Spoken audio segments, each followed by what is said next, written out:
মেয়ে শুনে দাও বাড়ি কই নাম কি তোমার তো সামনে তুমি তো আমার ভিতরে তো অনেক বড় রোগ দেখি আমি কবিরা আমি ভবিষ্যৎবাণী করতে পারি একটা দিই হিন্দু না মুসলমান বিসমিল্লাহ সুবহানাল্লাহ তুমি কি রাগ করলা তুমি যখন তিনটা কথা বল তিনটা যদি সত্য আমার বলবা তখন তুমি রাস্তা দায়িত্ব দাও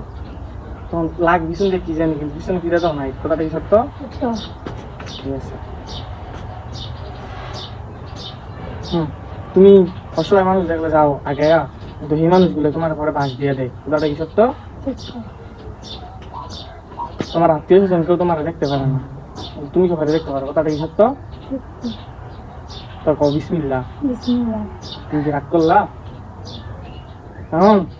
আমি যদি তোমার থেকে 100 টাকা নিয়ে খাওয়ার কথা বলে তুমি কি আমাকে দিবা তোমারে আমার পূর্বপুরুষরা আমার একটা শিকড় দিয়ে গেছিল গাছের শিকড়টা সব রোগের ওষুধ তোমার যদি শিকড়টা দিই শিকড়টা লেগে না তুমি আমার খাওয়ার লেগে 100 টাকা দিবা তুমি কি দিবা তুমি কি আমার সাথে রাগ করলা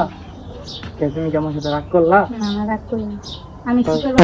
শিকড়টা আমার কথাটা রাখো তোমার সব অসুখ দিলে ভালো হয়ে যাবো লইয়া আমার কিছু দিতে হবে না শুধু আগে পিছনে তাকাইবা না